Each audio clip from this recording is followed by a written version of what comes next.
Happy Tuesday morning, everyone. I was just sitting here, waking up, having just taken my meds and for the morning and letting the dogs out to roam the yard and not quite ready to get out of bed. And I had a thought. So I'm not sure how to quite go about this, but it's something I think is important. So I'm going to give it my best. Yes, I'm still in bed. I'm still in my jammies. I haven't done my hair. I haven't done shit. I don't care. This is me. Take it or leave it. I got nothing to prove to nobody but myself. Anywho. So I'm going to tell you a story. Try not to digress too much because I tend to. I do. I digress. I could tell stories for days. It's a Western Mass thing. If you don't live in Western Mass, sorry. So, I was sitting here after my last post and, all the things I've been through in life. Especially the last 8 years. But even before that. And, and I was thinking about what it really means to be a widow. And I was like, all right, well, I was born a daughter. Did I need to learn how to be a daughter? No, I just was. I have an older brother. I didn't learn to be a sister. It just was. When I turned 21 and I got to meet my biological father, I'm adopted, so my adopted dad is amazing. God bless him, and I am so grateful to be part of that family. But it's not something I learned. It just was. When I got to be a teenager and I got interested in boys and became a boy-crazy teen, it's my husband and I's wedding ring, in case anyone's wondering what I'm fiddling with here. It's my husband and I's wedding rings. There's a story behind why I'm wearing these, other than the fact that he's gone. But we'll get to that story at some point, and this is not the video for that. And I learned, I started dating, and I chose some really bad choices that I'm sure to this day my dad really still wants to shoot, because they were really horrible. And my mom, I will give her, I'm sure, she's learned a few things over the last couple of months of really talking about things and some of the things that were done to me as a teenager that were just shit. I was treated like shit. I had boyfriends that were just abusive pieces of shit. There's no way around it. And at 16, I was formally, I have to say formally, because I had run into my husband a few times before this, but didn't give him much of a time of day because I was still in my bad boy phase.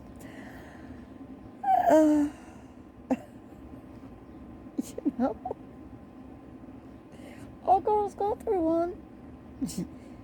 Don't tell me I'm wrong, because we all go through one. And I met my husband at a gas station through a friend of his who I happened to be interested in the friend, but the friend was interested in one of my other friends, and so he introduced me to his best friend, and he dated my best friend. It was fine. And I remember our first date at the laundry room, and my husband for his entire life would say, yeah, our first date I got into my wife's pants. Yeah, in the laundry. He helped me do my laundry. Let's get that clear. He helped me fold my laundry. There was nothing nefarious about it. God, I miss that man. Oh, God, do I miss him. And through the years, at 18, I had my first child. And we got, we were together for 5 years, and we went to Arkansas to meet my sperm donor. And, my biological father had 4 other kids, so I learned that I was the second oldest of 6, and still the only girl. And 3 of my brothers I was really close to, one of them not so much, because, well, he's kind of a dick. And he has issues. I shouldn't be really mean to him, but he's got issues and he's kind of a dick. But, a year ago I did lose one of my brothers, and we're pretty sure it was drug addiction. He had health issues, but we're pretty sure with his health issues and the pain that he was in that he overdosed on meth. Poor kid. 44 is too young. It's just too young to lose a brother. It's too young. So like I said, I'm the second oldest. I'm 52, so I have a brother that's older than me and 4 younger. 5 of us are still alive. But I didn't have to learn how to be their sister either. I met them and I just was. They were just my family. But I had to learn how to be a partner. I had to learn what it meant to be a wife. And I had to learn how to be a mother. Not that I did it all perfectly, because I'm human. None of us do. And for the record, I don't wear makeup, and this is probably what you're going to see a whole lot, because it's just me, and I don't feel the necessity to prove myself to anyone but myself. Take it or leave it, like it or not, that's on you. But nobody talks about what it's like to be a widow. Nobody. Nobody talks about the loss of losing a spouse. Nobody. It's like a dirty word that everyone's afraid to say. Widow is not a dirty word. It's what I am. It's what countless other women are. And countless men are widowers. And yes, it's been 2 months since I lost my husband. I lost my husband a day after the 1-year anniversary of my brother. So yeah, I got 2 back to back. Oh, that's just lovely. But nobody teaches us about it. And we have to learn how to do it. And I don't have an idea what the hell I'm doing.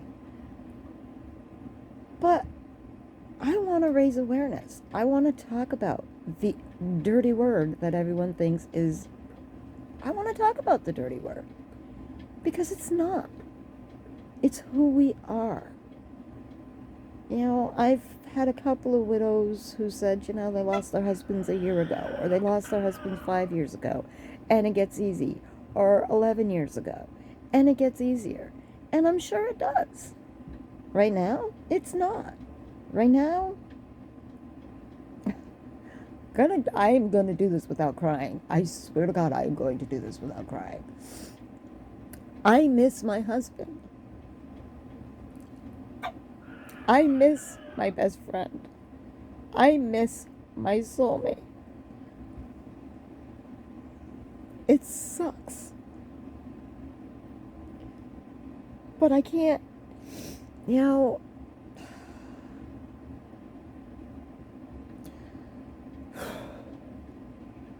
one of the things that my dad said to me, and I love my dad, and I know he means well, is that I'm doing too much to avoid my grief. No. It's New England, and it's spring. And over the last 2 years, I've had 3 surgeries. I've had an ovary removed for cancer. I've had cervical and uterine cancer, so I had surgery for that. And then when they did my mastectomy, because I'm just so lucky apparently, they found what they thought was bilateral breast cancer. Luckily, it wasn't until after I had my mastectomy, they realized it wasn't. So I've had 3 major surgeries in 2 years. And at the end of that, my husband was declared cancer-free. And I thought, this is great. We're both cancer-free. We can make plans. The 7-year battle of his cancer. He had male metastatic breast cancer. which is not common. And it took him 7 years to kick its ass. And he did it. Just to end up... I was not going to go into this in this video, but here I am. He ended up having a stroke. It was blatantly obvious the man was having a stroke. And we sent him to the local hospital. If you live in Western Massachusetts, you can pretty much guess what our local hospital was. And fuck it, I'm going to name him. Baystate. Baystate in our area told us my husband had food poisoning, not a stroke. Half his face was drooping. He had no use of his right arm, no use of his right leg, and he couldn't swallow on the right side of his throat. And it was food poisoning. And they did nothing.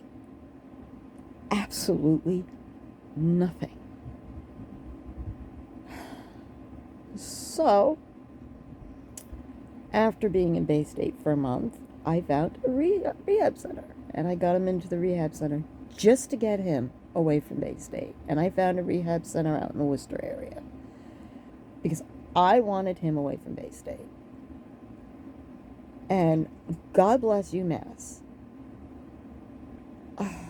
They listened. They were compassionate. For 9 months, he had a trach. He had a feeding tube. He was unconscious. I think it was locked-in syndrome up until the end, and a lot of doctors did too. It was a nightmare. It was an absolute shit show of a nightmare, and I will get more into at some video at some point what Baystate did to him. It was just it's bad. When y'all hear what they did.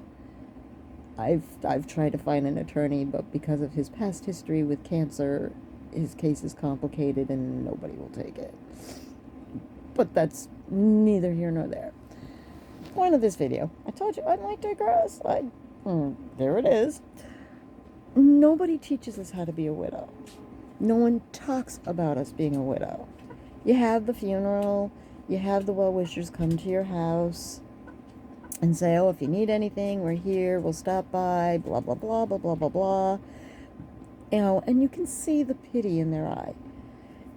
And those people who know me really well know pity pisses me off, like, to no end. You know, there are very few things that really, truly piss me off. Pity is one of them. I do not want pity. So if you're watching this going, oh, that poor girl. No, squash it. Just squash it right now. There will be no pity. But I don't know how to be a widow. You know, it's like the hamburger video I posted where I took out 5 pounds of hamburger. Do you know why I bought that hamburger? It wasn't just because it was on sale. It was my first time shopping since my husband had died. And I looked at it and said, it's $10. I can make my husband the killer freaking shepherd's pie that he's been wanting for months. He's dead. He's not going to eat it. But thoughts like that come into your head when you're grieving. You know, the video I posted of his funeral, which got more hits than any video, well, with the exception of our turkey vulture friend.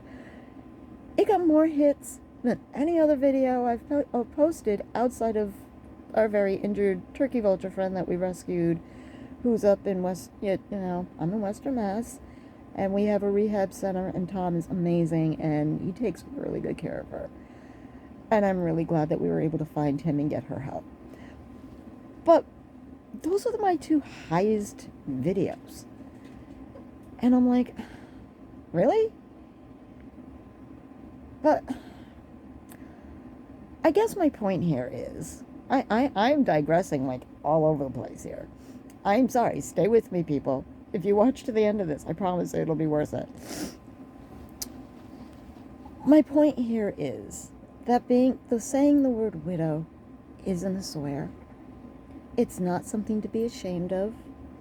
It's not a dirty word. It just is another title that I carry. I am a mother. I am a daughter. I am a sister. I am a mother. I am a grandmother.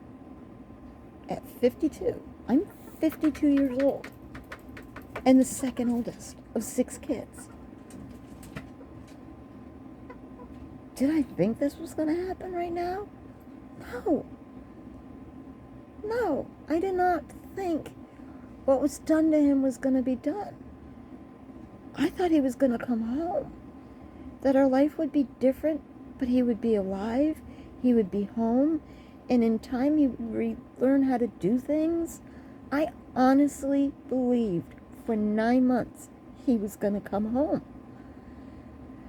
Until the end of February, beginning of March. When I had my oh shit moment, and he got an antibiotic resistant infection. And UMass, like I said, UMass is phenomenal. I loved UMass. Any doctor who knows the case of Eric knows what I've been through. They know me. They know my medical background, that, the degrees that I have, even though I am non-practicing due to an injury. Again, I digress a lot. They listened. They took my opinion into account. They said, hey, that's not something that we thought of. Yeah, let's try the feeding tube you came up with. Let's see if that could work. And now they use it. It's in tons of patients, and it works. I'm proud of that. That's something I thought of because a standard feeding tube did not work on my husband. I am not a dumb person, but I'm also, as scientific of a brain as I have, I'm also a realist. Here's my reality. I am still a mother of 2. I am still a grandmother. I will forever be Eric's wife. But it's in a different capacity now. I'm his widow. He was my soulmate, and he's gone.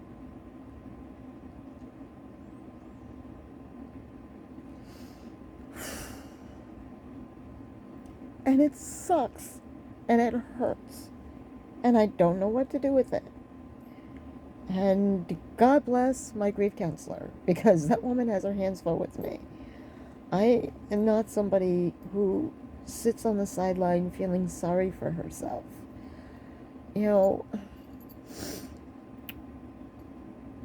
One of the things Eric said to me, Eric was a very smart, very compassionate humanitarian.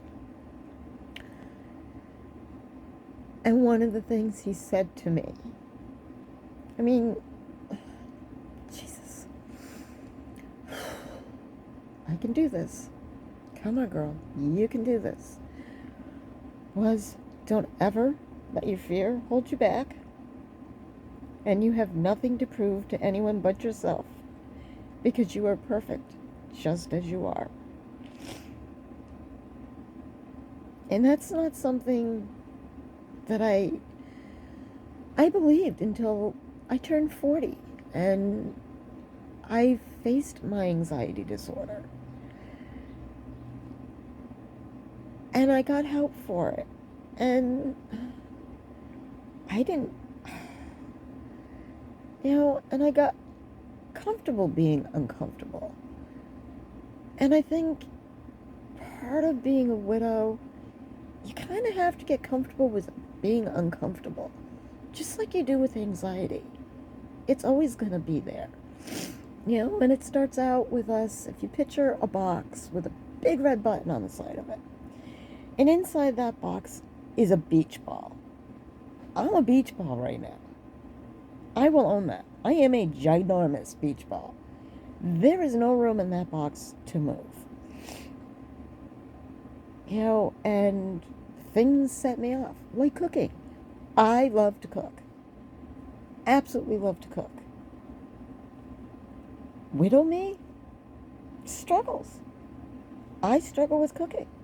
I mean, for months, I ate sandwiches and frozen Swanson TV dinners for months because I couldn't face cooking. Because my husband was a foodie. And he would walk into the kitchen and he'd be like, "Hey baby, what are you cooking?" And I would put it in front of him and he'd be like, "This is the best yet." And I'd be like, "Dude, I've made this 1,000 times." And he's like, "Yeah, but this is the best one yet." And he would always say that. Always. You know, he would get so excited. "You're cooking?" "Yes." You know, because he was a foodie. You know, so doing, I don't know. I think for me personally, the stares of pity piss me off. I don't want them.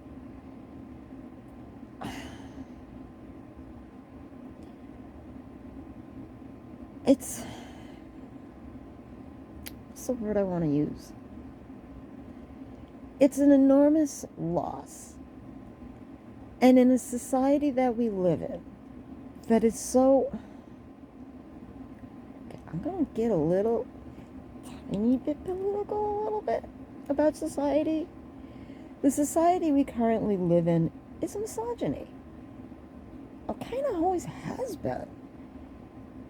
You know, "Oh, well, poor little dear lost her husband. What can we do to fix it? And can we scoop her up and put her back together and help her move on? And we can be the next love of her life." Fuck you. Okay, straight up. Fuck you. I don't need your misogyny. I don't need to be rescued. I don't want another relationship because no one's gonna measure up to my husband. No one. No one could. No one will. Oh God, my headboard looks like a freaking medicine cabinet. Jesus. Sorry. Well, let's hide that a little bit. You know, when you're 52 and you have arthritis and you're going through menopause, your headboard looks like a medicine cabinet. It's just not the pretty side of life. But at any rate, no one's going to measure up to him. He was my soulmate. He was my adventure partner. He was my best friend. You know, and as I continue making these videos, I will talk about him and his life and our stories together and our adventure. But for the love of God, people, if you know someone who has lost a spouse, and I can tell you from firsthand experience, day of his funeral, had a reception at my house, more people than I was comfortable with in my house. Honestly, I'm not a big people thing. I don't do really well with crowds with my anxiety. It kind of freaks me out.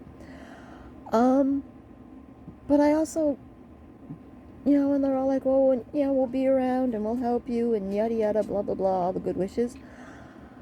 And I know they meant it, and I know it came from their heart. I haven't, with the exception of a few, I haven't talked to any of them in months. Months. It's been 9 weeks. None of them have reached out. Yeah, the phone works two ways, and I could call them, and there are a few things coming up where I'm gonna be like, "Hey, dude, I need help," because I've hurt myself a few times doing shit that I'm not supposed to be doing, cleaning up the yard and cleaning up. Yeah, it's New England. This is the time you clean up your yard, and it hasn't been done in 2 years. It's a hot mess. But for the love of God, that woman does not need your pity. That woman needs love. She needs support. She needs to know she has people in her corner that love her, that no matter what, you're gonna show up. Whether it's 3 o'clock in the morning and she's crying hysterically, or I don't drive, never have. Don't judge. There's a reason. Trust me, you were safer because of it.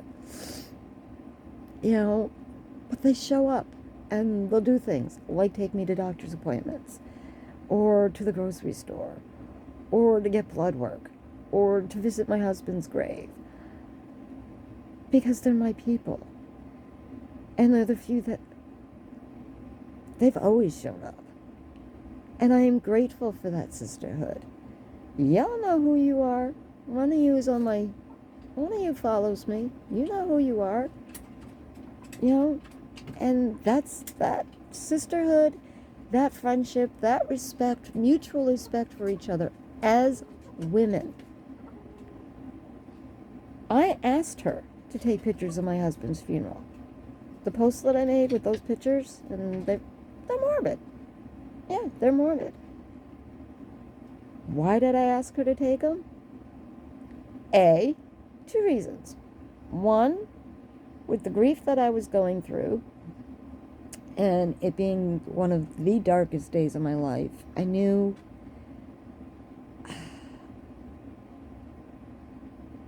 your brain protects you from things that hurt, and I didn't know how much I would remember it, and there was so much going on, I didn't want to forget. So I asked her to take pictures for me. Not because of the morbidness of it, but because I wanted to see his funeral. I wanted to remember giving him a burial. I wanted to remember. The other reason is, well, I have an anxiety disorder. I take anxiety medication. The amount that it took for me to get through I remember the morning of his funeral saying, I can't do this, and not wanting to go. And I had a friend show up from South Carolina, unannounced, on my doorstep. I almost knocked her down a flight of stairs. I was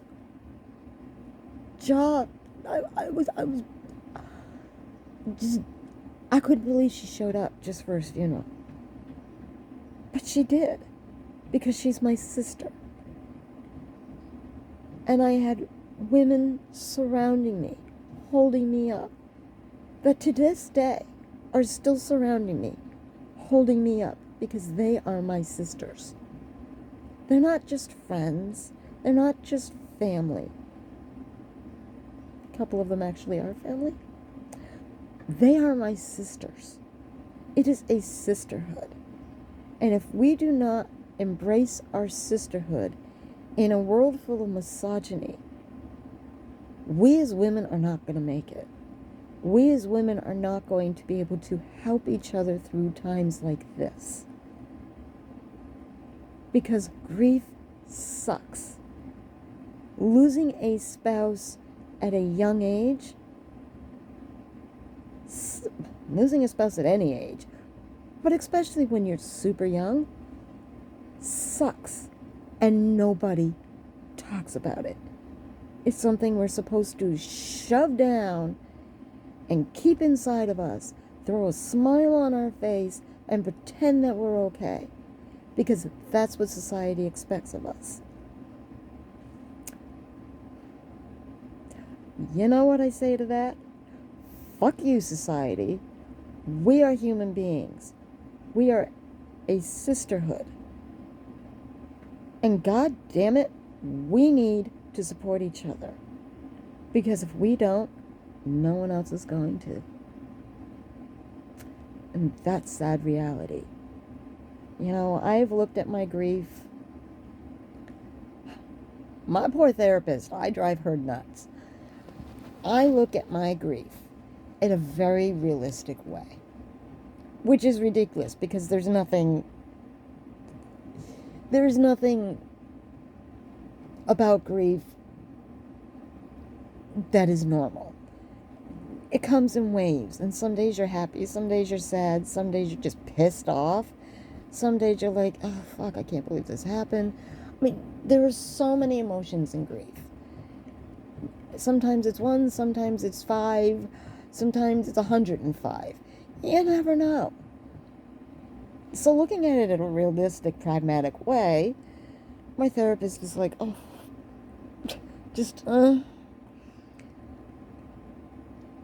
But I explained to her why.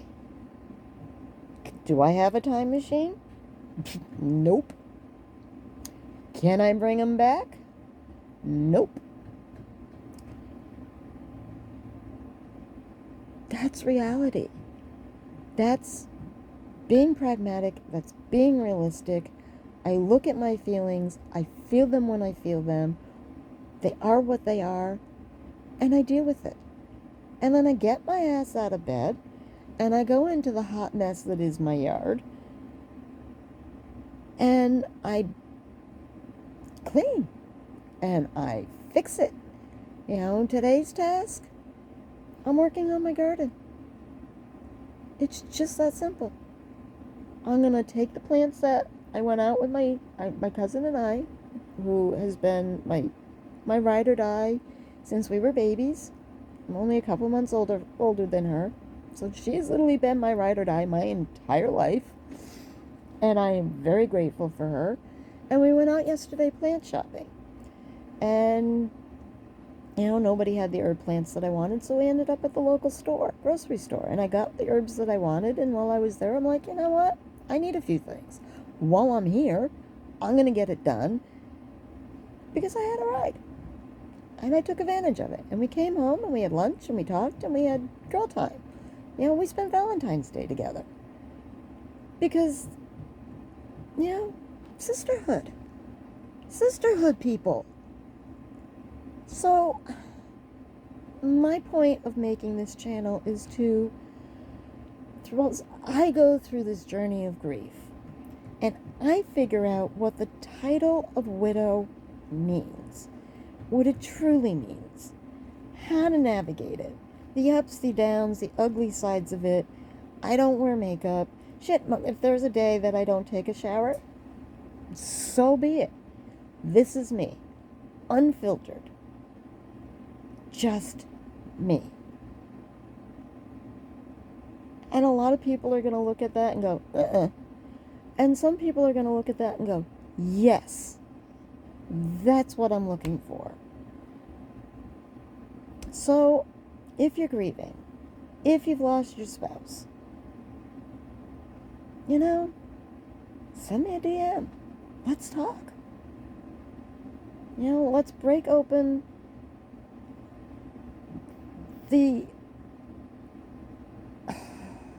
what's the word I'm looking for? Gotta love menopause when you're blank in the middle of a video and your brain goes completely blank. Gotta love it. You know, the taboo word widow. Let's crack that shit open. Let's do it together. Let's stand strong together. Figure it out. And say, you know what? Yes, we are. That doesn't mean we're weak. It doesn't mean we're incapable. We are strong, independent women who are capable of anything. And I have some other stories, but I will not let this video go on for much longer. It has been very long. So if you've made it through this entire video, I commend you. Congratulations. I'm glad you stuck around. If you didn't, that's okay too. Your choice. Take me or leave me. Take my advice, leave my advice. That's on you. That is not on me. And I'm okay with that. Because my point of doing this is to share my journey of grief and what it means for what the word widow really means. Because I don't know. You know, I am starting a YouTube channel. You know, I think it's Shelty Mama, but it might be Shelty Haven Fern. I don't know. I'd have to look. I can get back to you on that. Where I, you know, can do live videos without sound and yada yada, blah blah. Because I don't want it to be frilly. I don't want it to be pretty. I want it to be real. Because our pain is real. So with that said, and realizing that I've now been talking for 34 minutes and my dogs are on the deck saying, hello, did you forget about his mom? I'm going to let you go. And there will be more videos to come. I promise they will not be this long. I will try really hard for them not to be this long. But yeah, let's do this together. What do you say, ladies? Until then, next video, I hope you have an amazing day. And, you know, take care of each other. Take care of you. Keep spreading goodness in this world, because there isn't an awful lot of it anymore. Until the next time, have a good one.